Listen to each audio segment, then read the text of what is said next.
আমাদের স্কুলের মেয়েরা ফুটবল খেলে, হাফ প্যান্ট পরে খেলা যাবে কি? বলে বেহাই কাজ, নির্লজ্জ কাজ। যে মহিলারা হাফ প্যান্ট পরে ফুটবল খেলে, হাফ প্যান্ট হোক আর ফুল প্যান্ট হোক, বেহায়া নির্লজ্জ।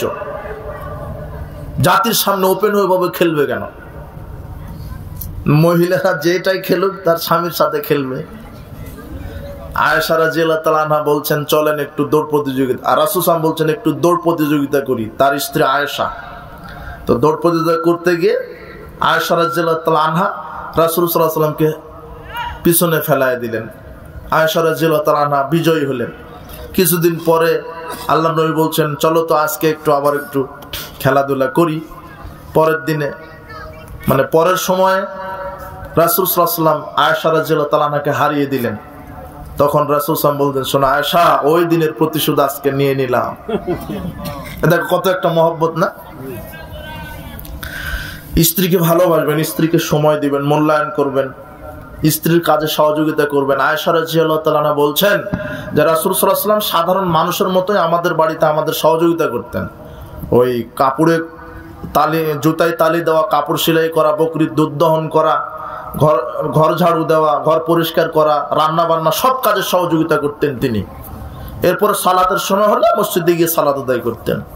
আপনি স্ত্রীকে একটু সময় দেন, একটু মহব্বত বাড়বে। একটু রান্নাঘরে গেলেন, স্ত্রীর মুখের ঘামটা মুছে দিলেন, দেওয়ার পরে বলবেন তুমি দিন যত যাচ্ছে খুব সুন্দর তুমি হয়ে যাচ্ছ। একটু রান্না বান্না কাজে সহযোগিতা করেন, দেখবেন যে ভালোবাসা মহব্বত বেড়ে যাবে।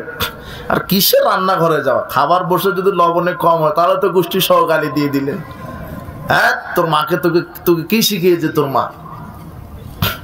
অথচ আপনাকে রান্না করতে দিলে আপনার লবণ দিতেই স্মরণ থাকবে না। যে স্ত্রী আপনাকে এত কষ্ট করে রান্না করে দিচ্ছে, একটা দিন তো লবণ কম বেশি হতেই পারে নাকি? আপনি গালি দিবেন কেন? স্ত্রীকে মূল্যায়ন করবেন, স্ত্রীর পাশে থাকবেন। স্ত্রী আদরের বস্তু, স্ত্রী ভালোবাসা পাওয়ার বস্তু। পৃথিবীর সব সুখ শান্তি হলো স্ত্রীর কাছে। আর একজন স্ত্রীর সব সুখ শান্তির নীড় হচ্ছে তার একজন স্বামী। স্বামীর হক স্ত্রীর উপরে যেমন আছে, স্ত্রীর হক স্বামীর উপরে তেমন আছে। এই জন্য পরিবারটাকে সুন্দর করে সাজাবেন, স্ত্রীকে মূল্যায়ন করবেন।